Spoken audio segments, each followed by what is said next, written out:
My mom passed away. Oh, I see. I'm currently overseas.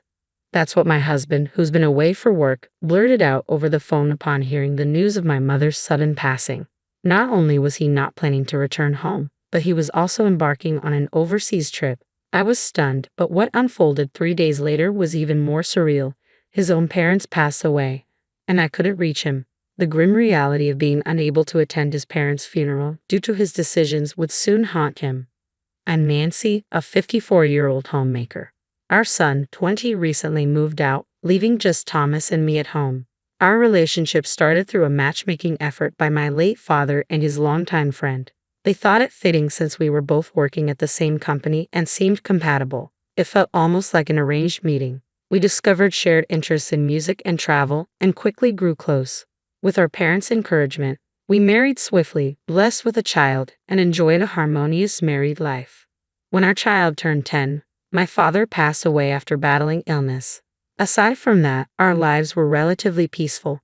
However, there was one aspect of parenting that troubled me deeply. As a homemaker, our livelihood depended on my husband's salary, for which I was grateful.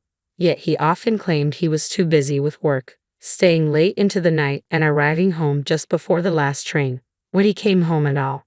Some nights, a brief text saying, "I'll stay at the company tonight," was all I received. Many of the meals I lovingly prepared went uneaten. I wished he would inform me earlier if he couldn't make it home, and I questioned whether he was truly that occupied. My husband worked at the same company where my father once did. Despite my father's frequent business trips, he always made it home by nightfall or stayed overnight at work. With mortgage payments, raising our child, and daily expenses weighing on us, I couldn't voice my discontent loudly, knowing all our income came from his efforts.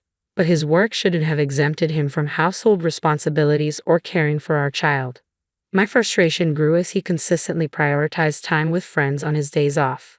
The only glimpse our son had of his father was waking up to find him asleep beside him in the morning. Once our son began to speak, I realized he saw his father not as a parent but as a distant figure always absent from home. It felt overwhelming, like I was shouldering the burden of raising our child alone. I had confided this to my father once, but he dismissed it, insisting, "Thomas is doing his best at our company. Don't criticize your husband." Must I always support him unquestioningly? My father staunchly believed in traditional gender roles. My mother, in turn, would listen to my grievances and gently remark, "He doesn't understand the hardships of a woman," with a resigned smile. After my father passed away, my mother's vitality faded, and I felt I couldn't burden her with my complaints about Thomas.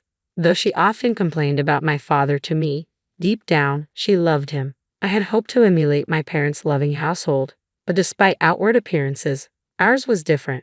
In truth, I yearned for mutual respect. Before I knew it, a decade had passed in much the same routine. Even after our son grew up and moved out, our daily life remained largely unchanged. One day, I cautiously expressed my feelings to my husband, who rarely paid attention to household matters. "Listen, dear, now that our son is grown and living on his own, perhaps you don't need to work such long hours. I'd like you to come home earlier and spend more time here with us. We could tackle chores together, share meals." My intention was simply to encourage him to spend more time at home, but he took offense at the mention of chores and reacted with anger. "What do you think I'm working so hard for every day? And you don't even work. You expect me to come home exhausted and still do housework?" With that, he yelled and slammed the front door as he stormed out of the house. The resounding slam echoed his deep frustration. At this rate, he might not return home for days. Though my heart ached deeply, my mind strangely stayed calm. Why is it like this? All I want is a harmonious life with my husband. Did I say something wrong? Could I have handled it better to avoid upsetting him? My mother, in similar situations, seemed to handle them with grace. What's different between her and me? As I pondered, tears began to trickle down my face without my realizing it. 4 days later, my husband returned home. I'm sorry, I apologized to him. I wasn't entirely sure what I was apologizing for. I didn't feel like I had done anything wrong, yet I always apologized, and he always forgave me. This had become our routine way of reconciling. "Yeah, whatever," he said, but our relationship clearly deteriorated after that. Or perhaps it was just my dissatisfaction. Until now, I had always assumed fault and acted submissive. But this time, I couldn't feel that way anymore. I found I couldn't respect my husband. About a month later, while things remained strained between us, he dropped a bombshell. I've been transferred to Alaska. I'll be moving alone. My husband, who had grown increasingly distant, suddenly disclosed this news. Alaska, it's so far away. It feels like our hearts are already that far apart. All right, understood. Please take care.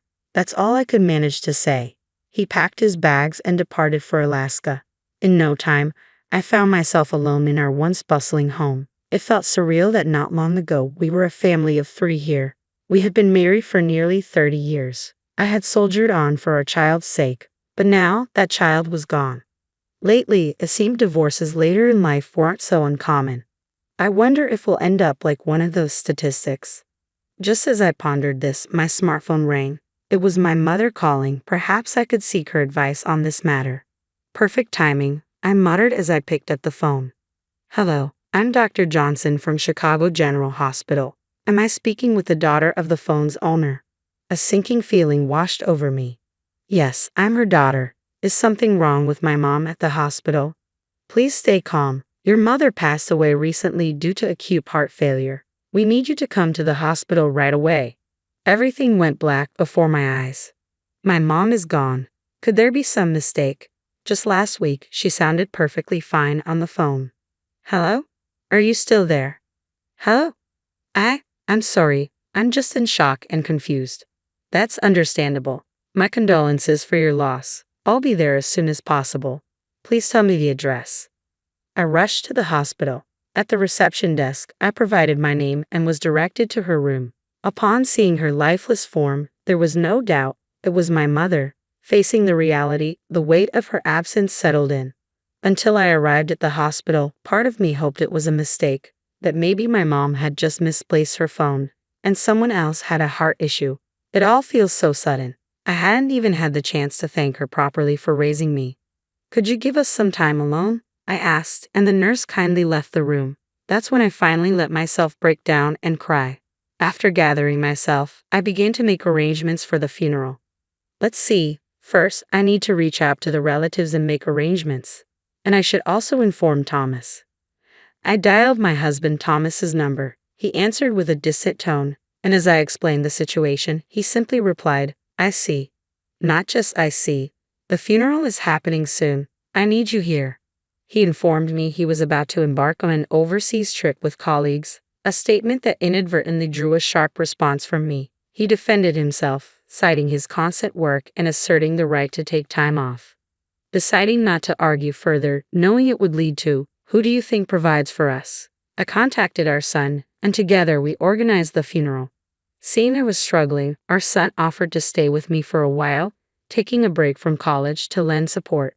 As soon as the funeral concluded and I hoped for a moment of respite, a call came from my husband's brother.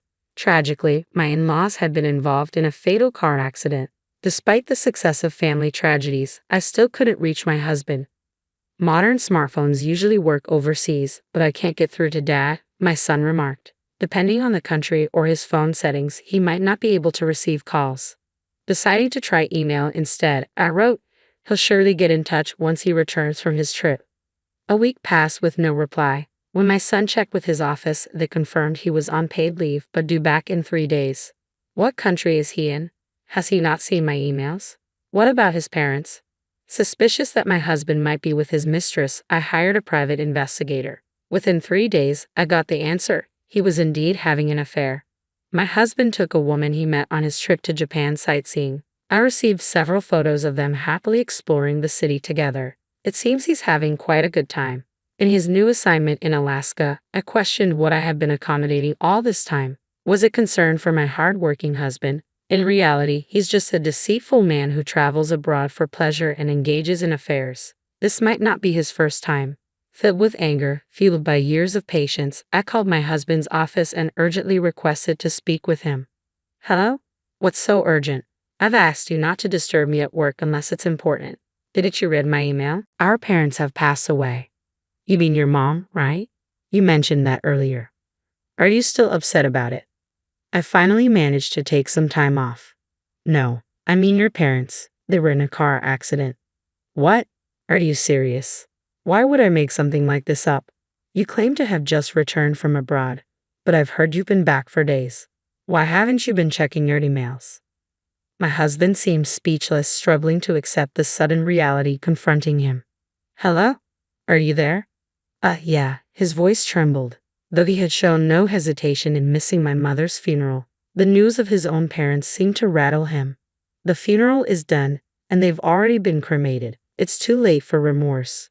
I felt no sympathy as I coldly added, you need to come back immediately. I thought I heard a strained response from him, but I hung up without acknowledging it. Mom, what's going on? He's on his way home now. And just so you know, I'm filing for divorce from your father today. What? Why all of a sudden? I understand you're upset he hasn't been reachable during this busy time, but isn't divorce a bit extreme? I laid out everything to my son. It was a harsh reality to burden him with, but he's an adult now. I believed it was better to be honest than to fabricate excuses. This is indefensible. I'm standing by you, Mom. With my son's support assured, everything was prepared. Soon after, my husband arrived home. I'm back. His tone, usually brash, now lacked its usual vigor. He appeared as a pitiful man, having lost both parents at once and unable to attend their funerals. But I need to talk to you. Your brother was pretty upset about everything, you know. I couldn't help it. Even after returning to Japan, I was busy with client meetings. Quite a young client, isn't she? With that, I showed him the picture I received from the private investigator. What? Where did you get this?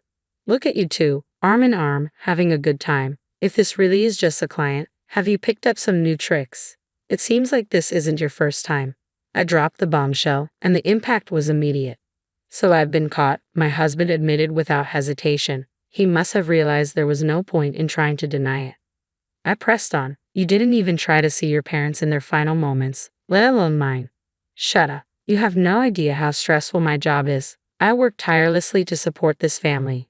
And yes, even you, who does nothing, aren't blameless. My husband showed no remorse, only defensiveness. You're despicable. I'm ashamed to call you my father. Let's end this. Let's get a divorce. I'll file for alimony later. Your personal belongings will be sent from this house via FedEx. I'll be relieved to be rid of a parasite like you. You'll get the standard alimony, but don't expect any more than that. I had thought I was doing everything for my husband, but had he really seen me as a burden all this time? What had I been enduring all these years?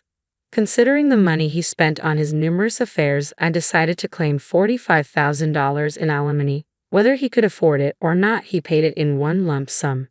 Previously, I used to keep track of our finances, so I had a rough idea of his financial situation. However, his overseas escapades with mistresses, bringing them to Japan and partying, coupled with his absence at his own parents' funerals, caused rumors to circulate within the company, leading to his resignation.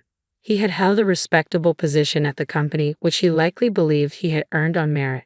In reality, his entry into the company had been facilitated through his parents' connections. Now, lacking any special skills, my husband struggled to secure even part-time work after failing to find another full-time job. According to my brothers-in-law, losing his family, job, and now his parents without the chance to say goodbye seemed to be pushing my husband to his limits. He can't sleep without taking sleeping pills and is reportedly seeing a psychiatrist. I felt no sympathy whatsoever. My son, who had promised to stay with me during this turbulent divorce, returned home concerned about my physical and mental exhaustion.